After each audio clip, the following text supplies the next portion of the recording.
나이 들어가는 게 좋다라는 생각이 요즘 듭니다.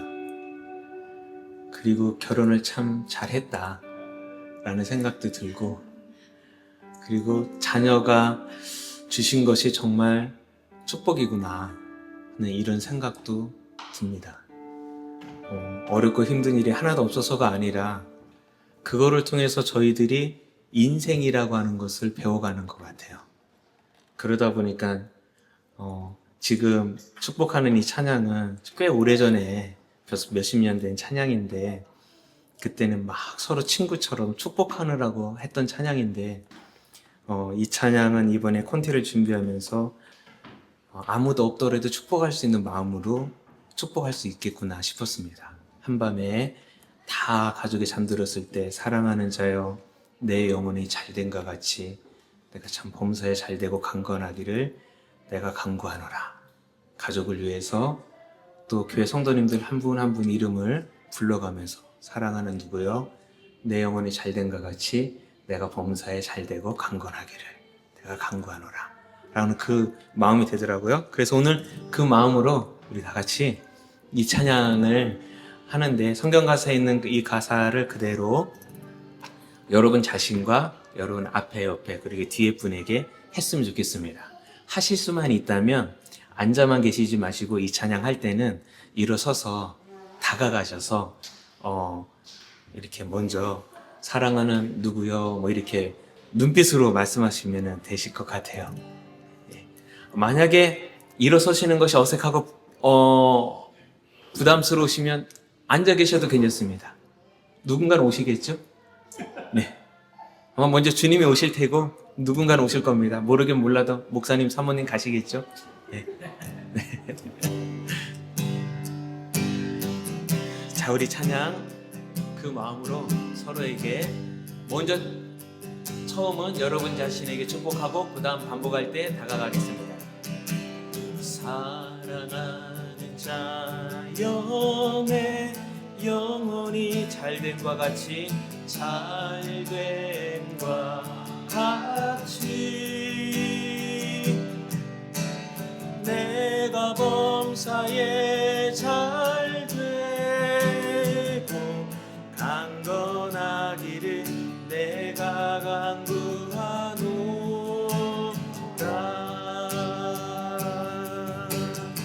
자, 이번부터는 다가가서 하면 참 좋겠습니다. 앞에 옆에 뒤에 분을 바라보시고 다가가셔서, 사랑하는 자여 사랑하는 자여 내 영혼이 잘됨과 같이 할렐루야 내가 범사에 잘되고 강건하기를 내가 간구하노. 한 번 더. 사랑하는 자여 내 영혼이 잘됨과 같이 내가 범사에 잘되고 강건하기를 내가 간구. 마지막으로 한 번 더 하겠습니다. 사랑하는 자여 사랑하는 자여 내, 우리 앞에 찬양팀을 향해서 잘됨과 같이 감사합니다. 내가 범사에 잘되고 강건하기를 내가 간구하노라. 우리 그 상태로 주님 앞에 박수치며 주 이름을 높여드리며 찬양하기를 원합니다. 성도여 성도여 다 함께 할렐루야 아멘 주 찬양하여라 할렐루야 주 보좌 앞에서 주 보좌 앞에서 택하신 은혜를 다 찬양하여라. 할렐루야. 2절입니다. 만문을 열어라. 할렐루야. 온 하늘 울려라. 온 하늘 울려라. 할렐루야. 할렐루야. 인도자 되시며 친구가 되신 주, 그 사랑 끝없다. 우리 3절은 더 큰 소리로 키업해서 갑니다. 주 찬양하여라. 할렐루야. 아멘. 찬양은 끝없다. 할렐루야. 거룩한 집에서 주은총 기리며 늘 찬송 부르자. 할렐루야. 우리 3절 한 번 더 할까요? 주 찬양하여라. 할렐루야. 아멘. 아멘. 찬양은 끝없다. 할렐루야. 거룩한 집에서 주은총 기리며 늘 찬송 부르자. 할렐루야. 할렐루야. 할렐루야. 한 번 더. 할렐루야.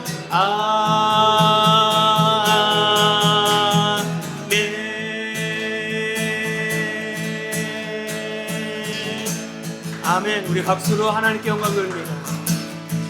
우리 인도자 되신 주님이 보이신 그 길을 따라가길 원합니다. 주가 보이신 생명의 길, 나 주님과 함께 상한 마음을 들이며 주님 앞에 나가리. 나의 의로움이 되신 그 이름, 예수. 나의 길이 되신 그 이름, 예수. 나의 길 오직 그가 아시나니. 나를 단련하신 후에 내가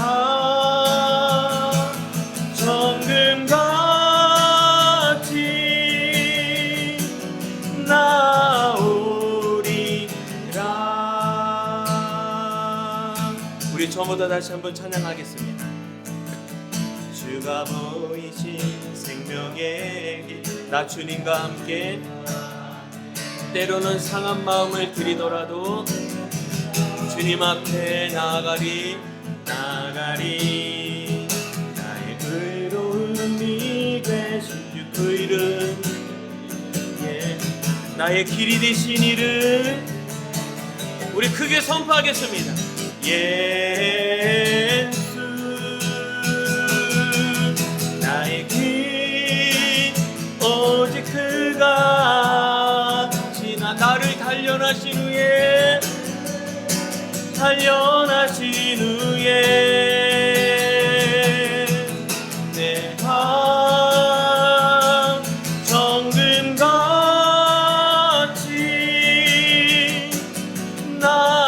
우리 두 손을 높이 들고 나의 길 오직 그가 아시나니.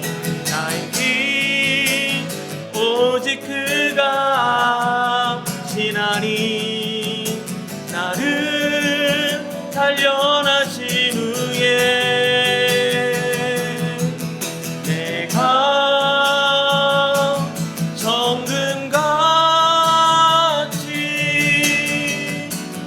나오리.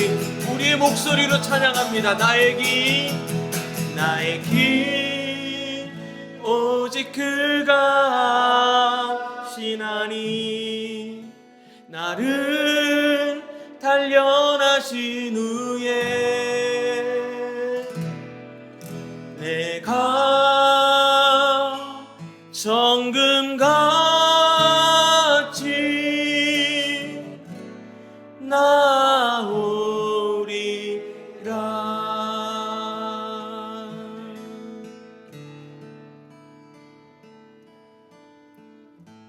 기도하시겠습니다.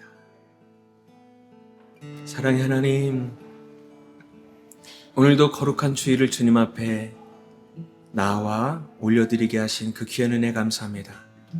한 주간 가족을 지켜주시고 가정을 지켜주시고 사업장과 일터와 우리의 삶을 지켜주신 하나님, 라이트교회 성도님 한 분 한 분을 지켜주신 하나님을 찬양합니다. 하나님께서 한 주간 이끄셔서 저희들 삶의 자리에서 오늘도 예배의 자리로 나왔사오니 하나님 한마음으로 신령과 진정으로 올려드리는 이 예배를 주님께서 기쁘게 받아 주시옵소서. 우리의 시선이 주님을 보게 하시고 우리의 마음이 주님을 닮아가게 하시고 우리의 손과 발이 주님처럼 움직일 수 있도록 인도하여 주시옵소서. 오늘 선포되는 말씀 가운데 순종하게 하시고 그 말씀이 우리의 생각과 우리의 마음과 우리의 삶을 움직이고 우리의 삶의 가이드가 되기를 간절히 소망하며 기도합니다.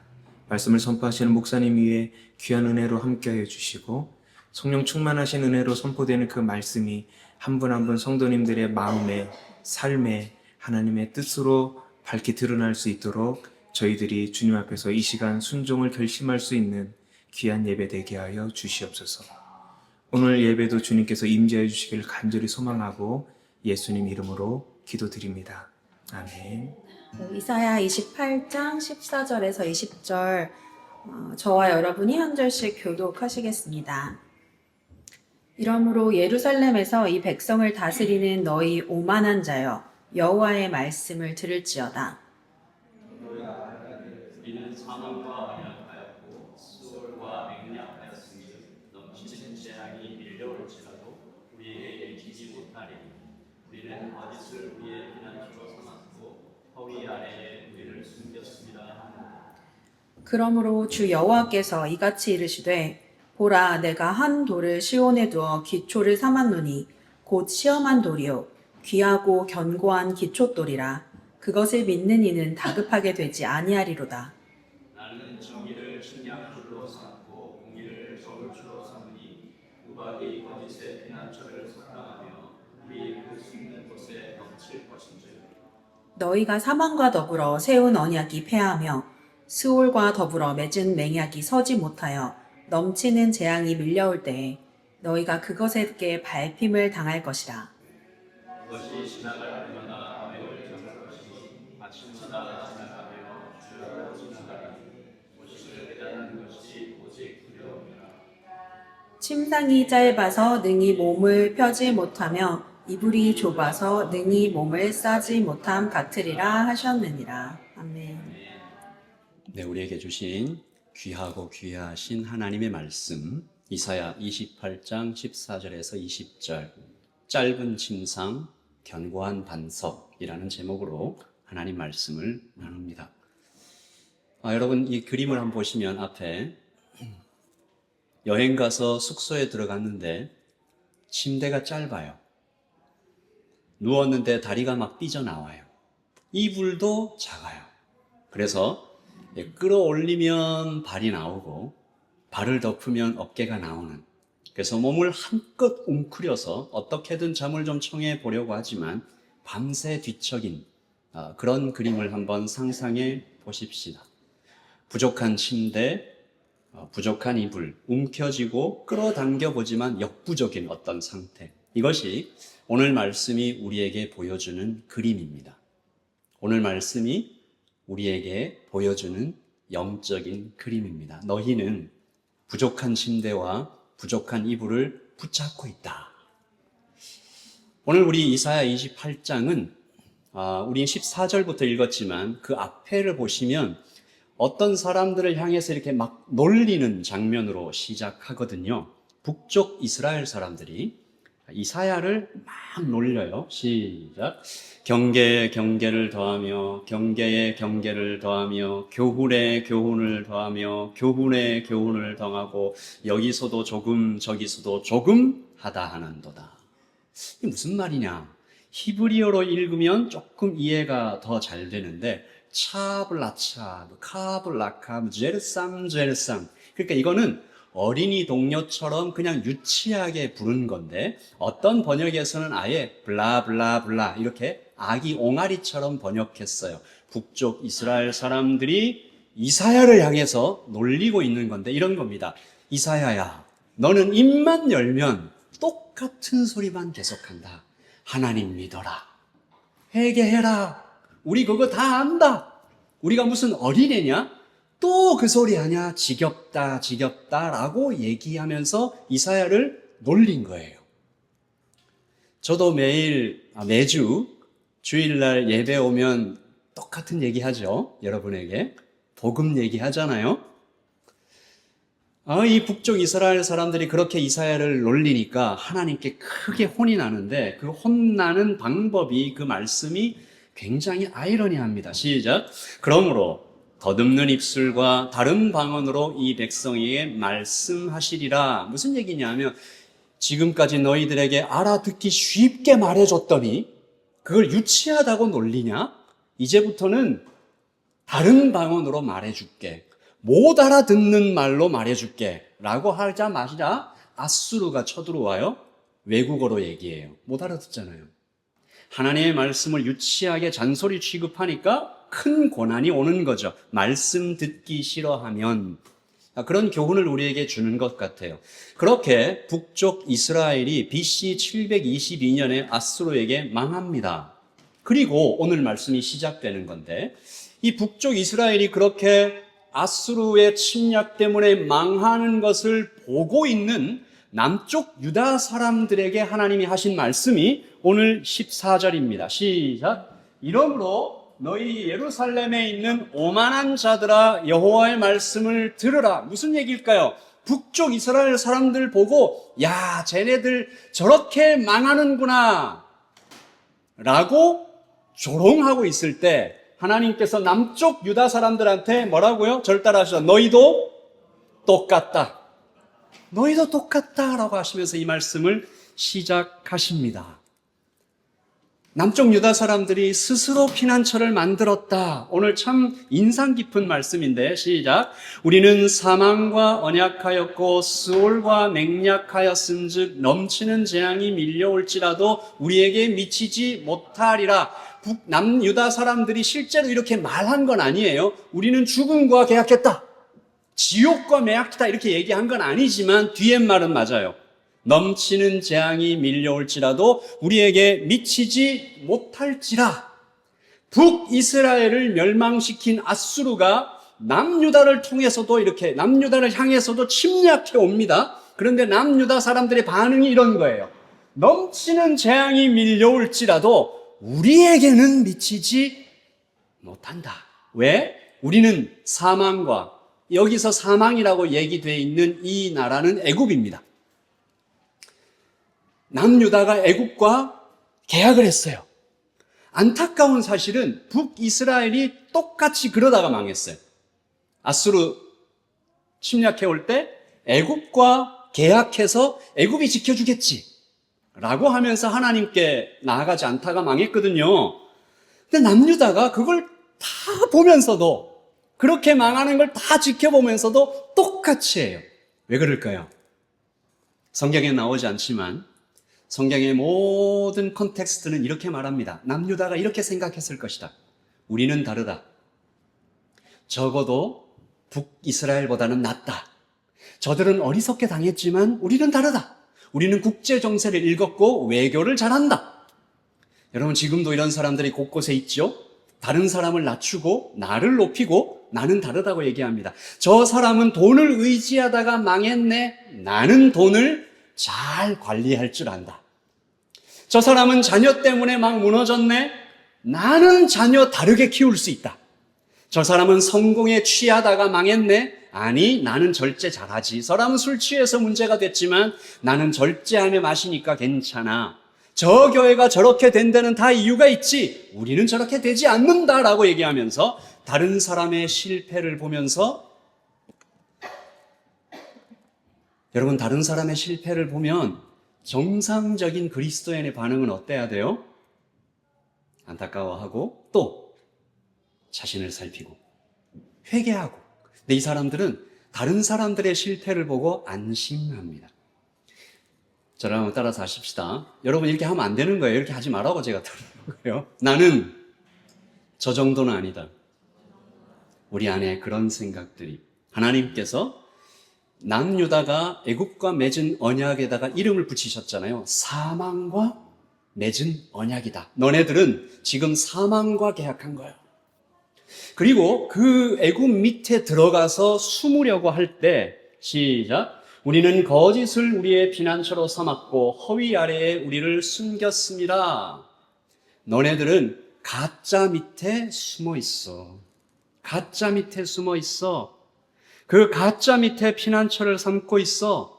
가짜 아래에 우리가 숨어 있어. 실제로 그렇게 남유다가 망하죠. 남유다가 그렇게 믿었던 애굽은 오지 않습니다.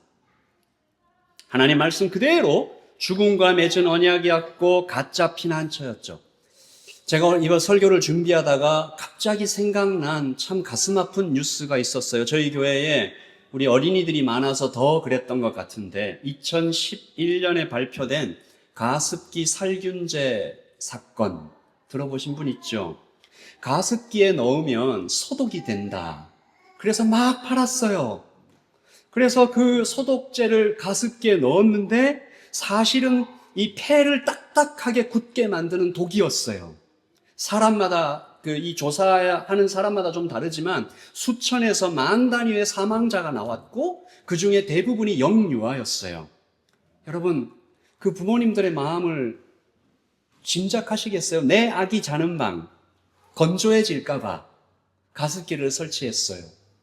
그리고 거기 이렇게 물해서 이렇게 막 나오니까 혹시나 그 안에 병균이 있을까 봐 살균제를 사서 넣었어요. 좋다고 광고하니까. 근데 그것이 나의 아기를 죽게 만들었다. 살아나도 평생 이 산소 발생기를 코에 꽂고 살아가야 지금도 계속되고 있는 거죠. 아무도 모르게 17년 동안 1000만 개가 넘게 팔려나가서 조용히 아기들을 병들게 하고 죽이고 있었어요. 살리려고, 더 좋게 해주려고 그렇게 넣었는데 죽이는 것이 되었어요. 그래서 잘못된 믿음이 이렇게 위험하다. 여러분, 우리 라이트교회 성도님들은 그 정도까지는 아닐 수 있겠지만 우리는 이렇게 생각합니다. 야, 요거 내 인생에 넣으면 참 좋겠다. 이걸 내 인생에 넣으면 얼마나 좋을까? 사람들의 평가와 칭찬. 그 사람에겐 받지 못했지만 이 사람은 줄 것 같아서 이 인정과 평가를 내 인생에 좀 넣어보려고 애를 씁니다. 이 정도의 돈은 내 인생에 넣어놓으면 얼마나 안심되겠지라고 믿습니다. 내 아기에게 좋은 엄마, 좋은 아빠 될 수 있는 길을 찾아요. 한국에만 그런 줄 알았는데 뉴질랜드도 이 맘톡방이 아주 굉장히 활성화돼 있다고 얘기를 하더라고요. 다 그 마음 아니겠어요? 좋은 아빠, 좋은 엄마 되고 싶고, 우리 아이의 인생에 좋은 친구, 좋은 학교, 좋은 먹을 거 넣어주고 싶어서, 그러면 좋은 미래가 올 것이라고 믿어서 하나 둘씩 자꾸 채워 넣으면서 스스로를 칭찬하고 만족해 가는 거죠. 이제 넘치는 재앙이 밀려올지라도 우리에게 미치지 못할지니라. 넘치는 재앙이 아무리 밀려올지라도 우리 아이는, 우리 인생은, 우리 가정은 괜찮을 거야. 오늘 하나님께서 말씀하시죠. 부족하다. 성경은요, 옳은 거, 틀린 거 이렇게 딱 구분되는 것도 많이 있지만 사실은 성경 전체를 우리가 좀 더 깊이 들여다보면 부족한 것과 충만한 것의 싸움입니다. 비슷해요. 부족한 것과 충만한 것의 싸움. 하나님은 말씀하십니다. 그 부족한 것들로는 진짜 피난처와 참된 생명을 얻을 수가 없다라고 얘기하시면 우리 마음속에 불편한 것들이 조금 올라와요. 한번 제가 그 사람이 되어서 얘기를 해볼게요. 하나님, 사람에게 인정받는 게 나쁩니까? 미래를 위해서 세이빙하는 게, 자녀를 위해서 최선을 다하는 것이 뭐가 나빠요? 매일 앉아서 그러면 기도만 해야 됩니까? 하루 종일 찬양하고 말씀만 읽어야 하나님 만족하십니까? 우리가 다 목사나 선교사는 아니지 않습니까? 여러분, 목사도 그렇게 잘 못해요. 모든 시간과 모든 돈과 모든 생각을 항상 하나님께 드리지 않으면 좋은 성도 아닌 것입니까? 라고 항변하고 싶은 불편한 마음이 들 때 성경은, 하나님은 이야기하십니다. 아니, 그게 아니고 사람들의 인정받는 거, 돈, 그리고 자녀를 위해서 애쓰는 이런 게 다 사망과 맺은 언약, 가짜 피난처 그런 게 아니야. 그것들이 곧 죄가 된다는 말이 아니야. 여러분, 하나님은 어떤 분이세요? 쉴만한 물가와 푸른 초장과 넘치게 채워주시는 분이죠. 그걸 좋아하세요. 하나님은 우리에게 뭘 금지하시거나 고생을 강요하시는 분이 아니다. 우리 지난주에도 막 기름진 것들, 막 좋은 포도주 이렇게 주고 싶어 하시는 분이죠. 하나님은 말씀하세요. 아니, 부족해. 무슨 얘기일까? 부족해. 시작. 그 침상은 짧고 그 이불은 좁다. 부족해. 인간적으로 남유다 사람들이 애굽과 손잡고 좀 살아보려고 한 것을 무조건 비난만 할 수는 없잖아요. 뭐 그러면 가만히 이렇게 창 들고 칼 들고 막 오는데 그냥 이렇게 찔려 죽어요? 도움을 구해야죠. 근데 하나님께서 그것 자체를 문제라고 보지 않으시고 문제의 핵심을 알려주시는 것이 이사야 30장에 나옵니다. 여러분, 너무 중요한 말씀이죠. 우리 같이 읽읍시다. 시작. 그들은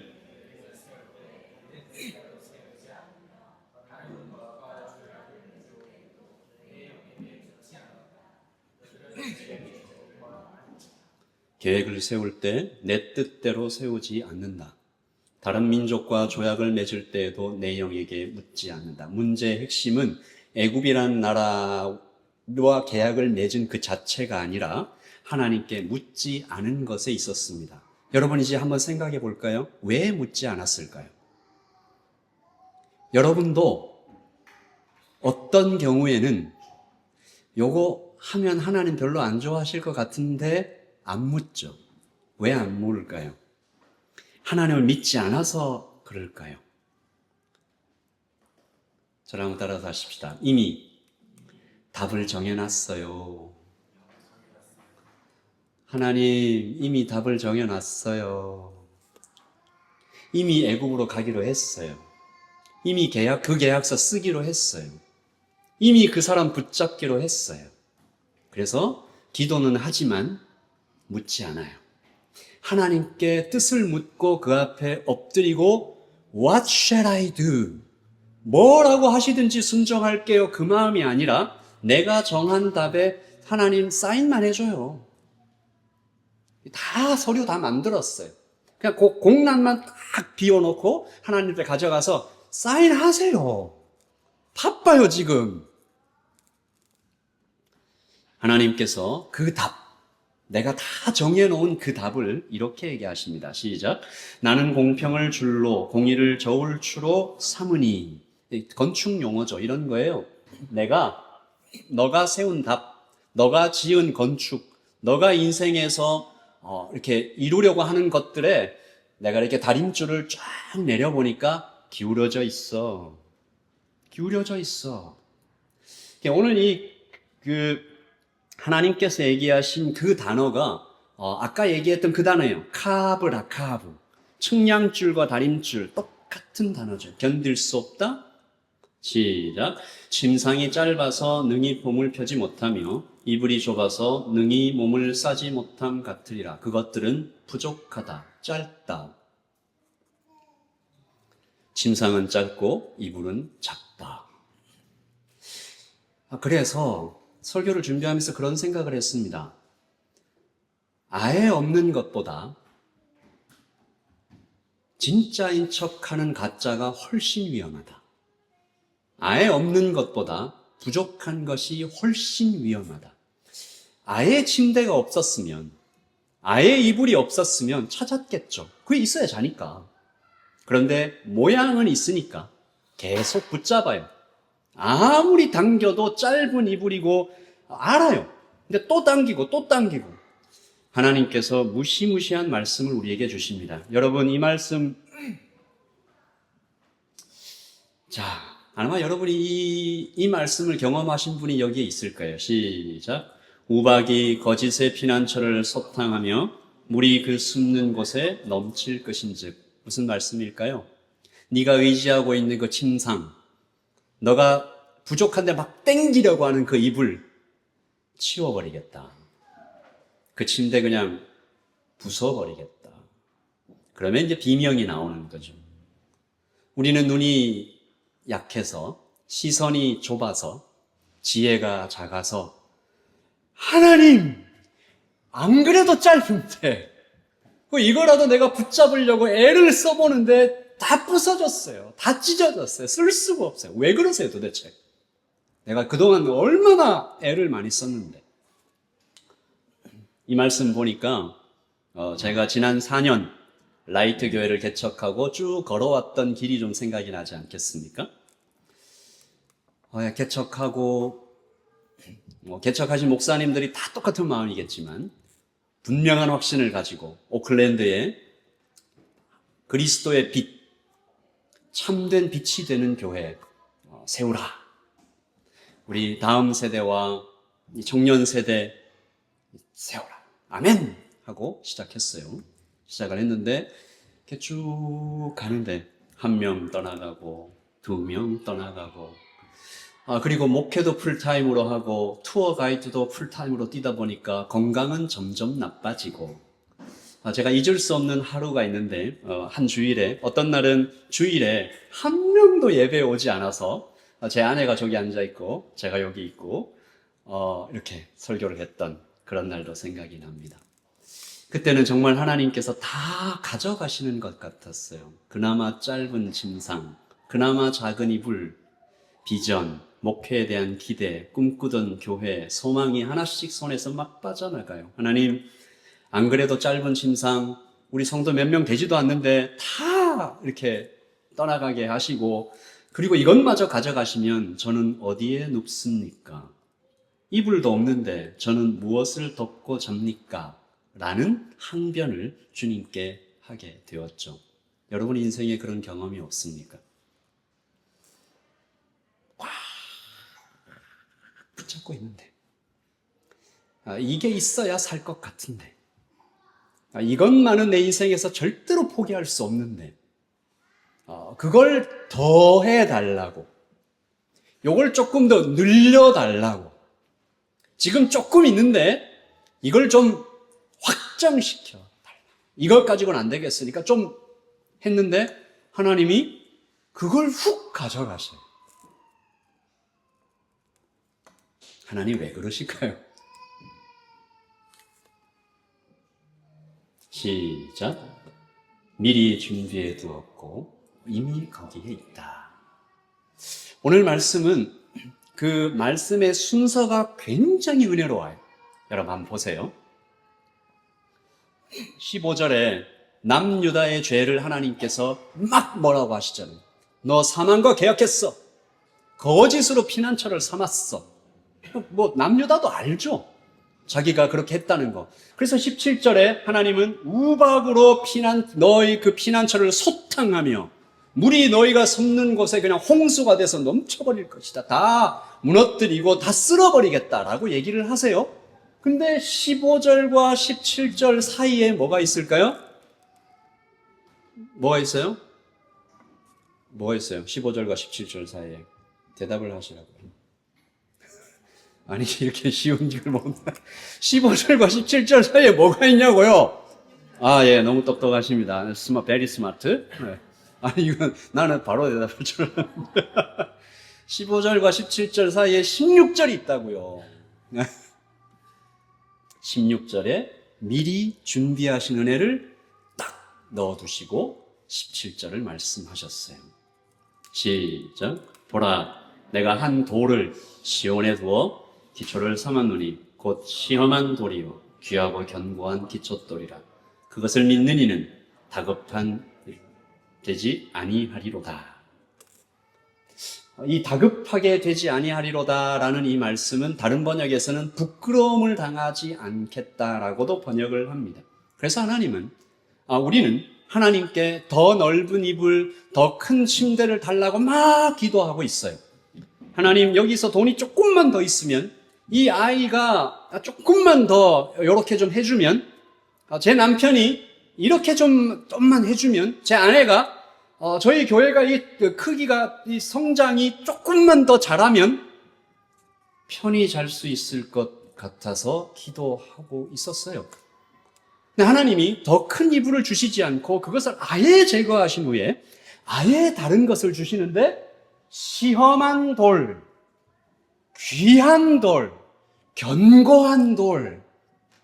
사도 베드로가 이 돌에 대해서 직역하죠. 시작. 보라, 내가 택한 보배로운 모퉁이 돌을 시온에 두노니 그를 믿는 자는 부끄러움을 당하지 아니하리로다. 시험한 돌, 시험을 통과한 돌, 귀한 돌, 견고한 돌, 보배로운 돌. 시작. 그리스도 예수께서 친히 모퉁이 돌이 되셨다.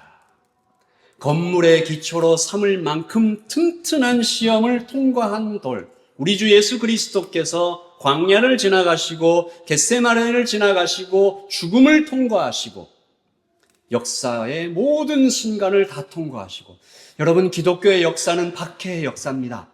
기독교의 역사는 기독교를 무너뜨리려는 온갖 세력들의 움켜짐을 당하고 막 쓰러짐을 당하고 그런 역사였어요. 그러나 그때부터 지금까지 오히려 예수 그리스도를 믿는 교회는 점점 더 늘어나고 모든 나라의 사상의 기초가 될 만큼 그렇게 시험을 통과한 돌, 우리가 붙드는 피난처 가운데서 그 시험을 통과한 것들이 없다.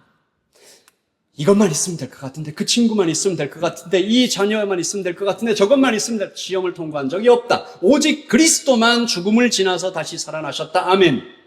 예루살렘 사람들은 살고 싶어서 계약서를 쓰죠. 상대가 누구인지도 모르고 도장을 찍습니다. 지혜가 짧고 시야가 좁으니까. 우리도 그래요. 우리 몰라요. 요즘은 AI가 나와서 막 물어보잖아요. 우리 아기가 콜록콜록을 2번 했어요. 2번. 이거 뭐예요, 이거?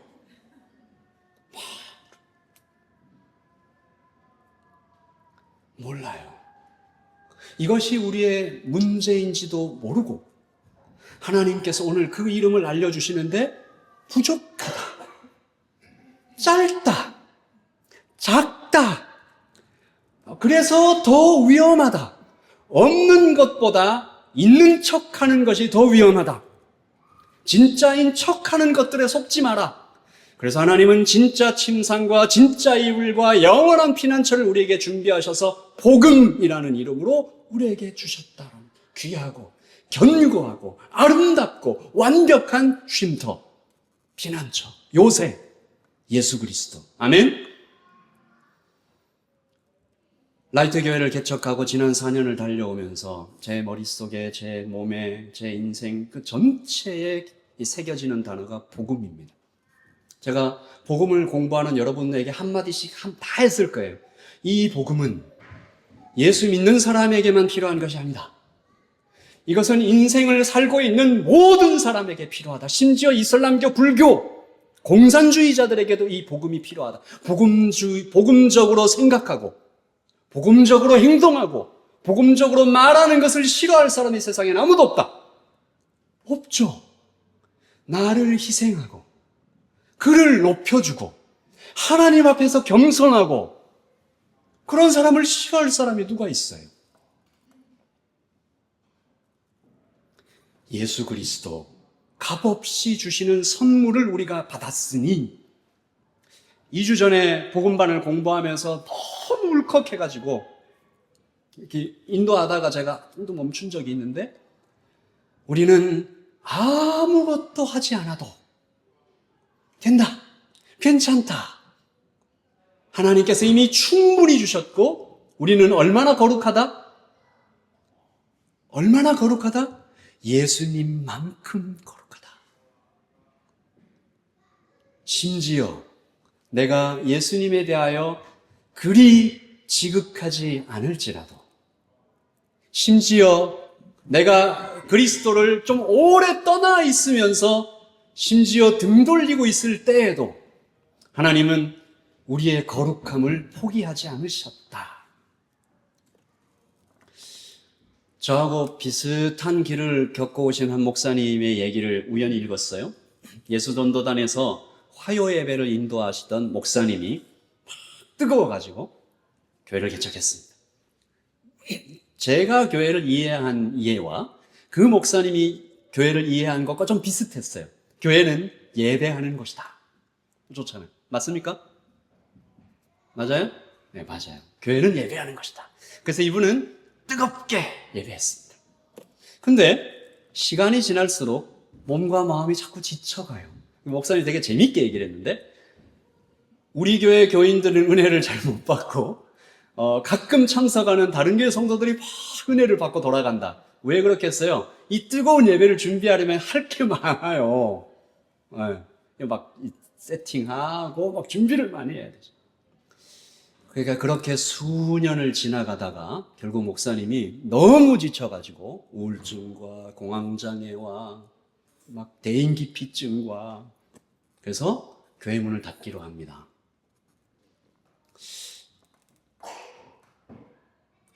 그 마음이 어땠을까 생각해 봤어요. 이제 끝이다. 하나님도 나를, 그렇게 생각했어요. 그 주일날 오셔가지고 교인들에게 딱 너무 생각하니까 너무 슬프다. 생각하니까 너무 슬픈 것 같아요. 교인들에게 오늘부터 우리 이렇게 교회 클로즈 하기로 했으니까 성도님들 다음 주부터는 다른 교회 가세요. 몇 명 남지 않은 그 성도들에게, 그 성도들이 막 슬퍼하면서 다 이제 가셨어요. 근데 여기 앞에 대학생 자매 한 명이 탁 남아서 안 가고 있는 거예요. 그래서 목사님이 가가지고, 야, 너 왜 안 가냐? 그러니까, 목사님, 전 갈 데가 없어요. 저 지난주에 왔는데요? 그래가지고, 갈 데가 없어요. 그 목사님이 그 한 명의 자매 때문에 결국 교회 문을 닫지 못하고 다시 시작합니다. 이제 다시 시작할 때는 그 이전에 가졌던 거창한 비전, 이렇게 교회를 세워가겠다, 그런 어떤 가능성, 그런 것들 다 내려놓고 그 한 자매를 붙들고 다시 성경을 펼쳐서 질문하기 시작했습니다. 저를 한번 따라서 합시다. 교회란 무엇인가? 네. 이 질문을 가지고 8주 동안 교회는 무엇인가? 저도 그래서 이거 할 겁니다. 여러분과 함께 우리 10월 달에 있을 일단 다음 주에 있을 라이트 테이블 마치고 10월 달까지 교회란 무엇인가? 우리도 같이 한번. 그 목사님과 그 자매와 또 한 몇 명이 함께 모여서 교회란 무엇인가의 답을 한 단어로 딱 정리했어요. 제자. 제가 이 단어를 듣자마자 막 가슴이 뛰었습니다. 제자. 목사님이 이렇게 간증을 하셨어요. 꼭 오늘 이사야 말씀 같아요. 끝이라고 생각했습니다. 다 쓸려 내려갔습니다. 근데 사실은 끝이 아니었습니다. 하나님은 그 이전의 모든 것들을 막으시고 그 자리에서 좋은 길을 열어주셨습니다. 사람을 모으는 교회보다 한 사람을 제자로 세우는 교회. 숫자로 증명하는 교회보다 하나님과의 관계와 순종으로 세워가는 교회. 근데 참 아이러니하죠. 그렇게 시작을 했더니 이 교회가 탄탄해지는 거예요. 지금 그 교회는 여전히 많은 성도들이 모이지 않지만, 정말 아이러니한 것 같아요. 이 목사님이 교회를 어떻게 이해했다고요? 처음에 예배라고 이해했죠. 근데 다 하나님 앞에 내려놓고 다시 시작했을 때 제자 이랬잖아요. 근데 그 교회에 지금 사람들이 엄청나게 많은 사람들이 주일마다 이렇게 방문하고 왔다 갔다 하는데 왜? 예배가 너무 좋았어. 하나님께서 꿈을 다른 방법으로. 그래서 그 교회에 강사들이 막 그런 분들이 가요. 저기 제이어스. 그 제이어스의 대표가 가가지고 이렇게 얘기해요. 저는 이렇게 충만하고 이렇게 깊은 예배를 경험한 적이 없습니다. 제자들이 모여있는 교회.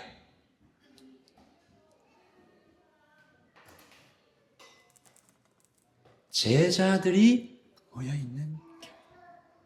저는 저 원래부터 그랬지만 또 그 마음이 새로워진 것은 여러분 한 사람 한 사람이 제자가 되어 갈 수 있도록 가르치고 섬기고 또 기도하고 또 가르치고 또 양육하고 그렇게 고민하고 제가 이 설교를 준비하면서 이렇게 하나님께 나아갈 때 제일 컸던 질문은 그거였어요. 하나님, 제가 제 자신을 보니까 제가 제자 아닌 것 같은데요. 저는 좀 되게 부족한 것 같아요. 하나님이 이렇게 얘기하십니다. 너도 제자 되게 해줄게. 너와 너의 성도들이 함께 제자가 되어가는 그 길을 걸어갈 때 목사인 너도 그리스도의 제자가 되도록 내가 이끌어줄게.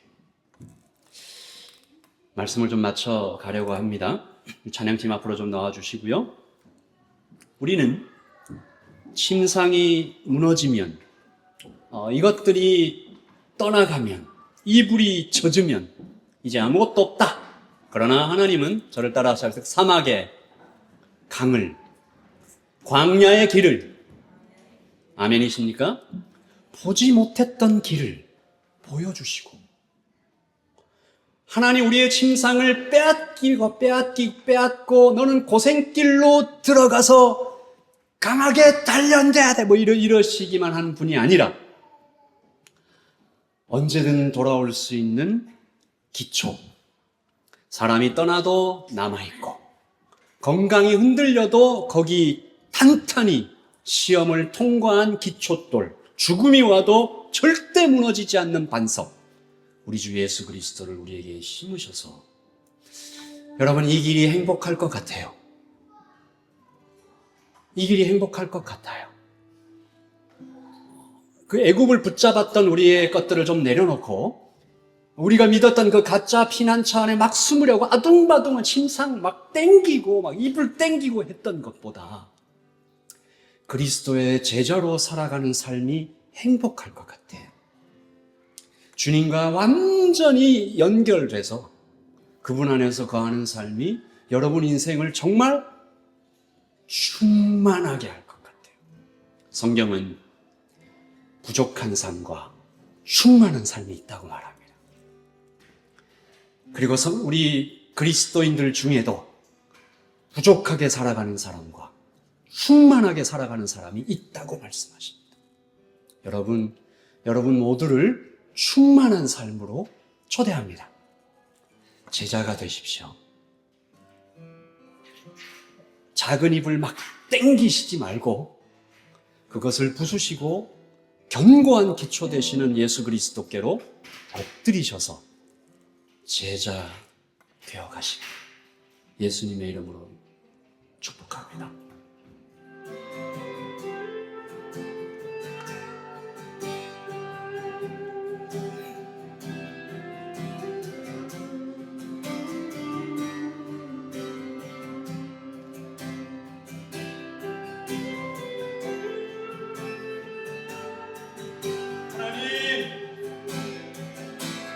하나님 우리의 눈을 여셔서 내가 붙잡고 있는 이불, 내가 의지하고 있는 신상, 내가 붙들고 있는 애굽이 뭔지 알게 하여 주시고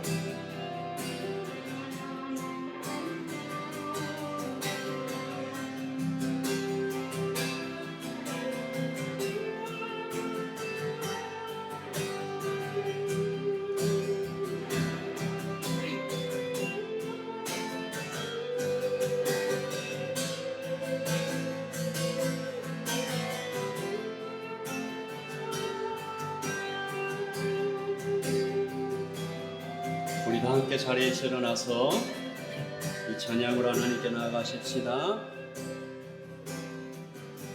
주 품에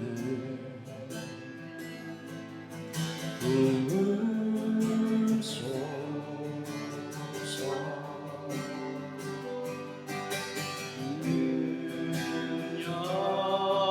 은연하게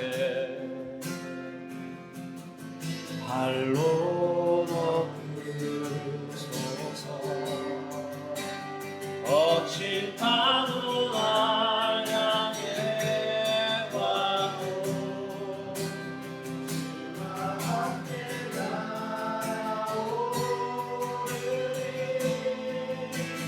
폭풍 가운데 나의 영혼 잠잠하게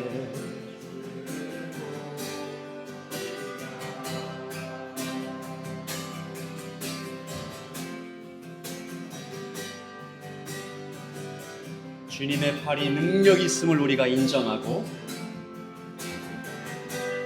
주님의 품이 한없이 넓음을 인정하고 내가 의지했던 이불보다 주님의 품이 크다. 우리 그분께 온전히 의지합니다.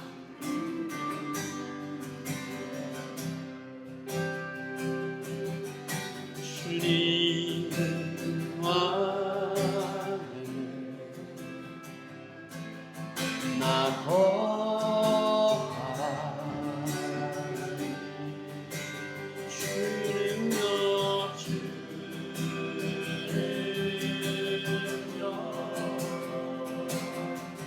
나 잠잠히 믿네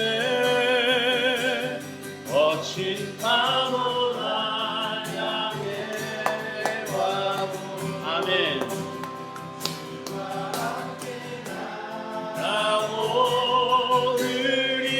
나오르리 가운데 나의 영혼 아멘 아멘 아멘.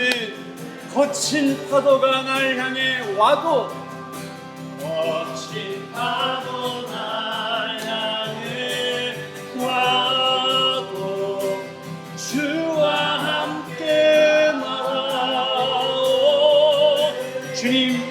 주님의 자녀로 사는 삶, 제자로 사는 삶, 성도답게 사는 삶, 하나님의 아들답게 사는 삶 이끌어 주시옵소서. 거친 파도 날 향해 와도 거친 파도 날 향해 와도 주와 함께 우리 폭풍 가운데 나의 영혼 잠잠하게 주로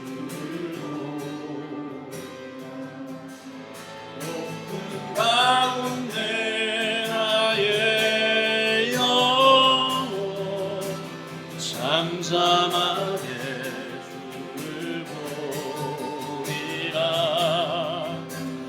거친 파도 날 향해 와도 주와 함께 나가고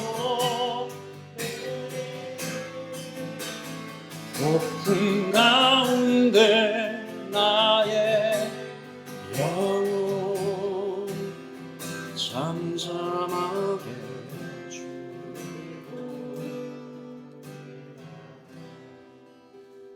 폭풍 가운데 나의 영혼 잠잠하게 주를 보리라.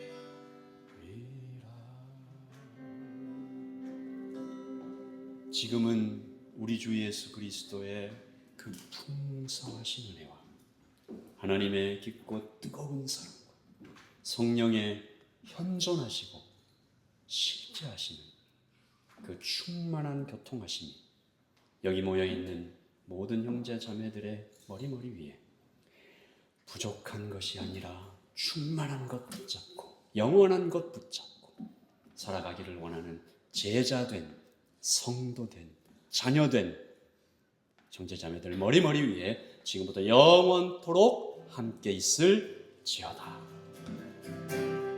아멘.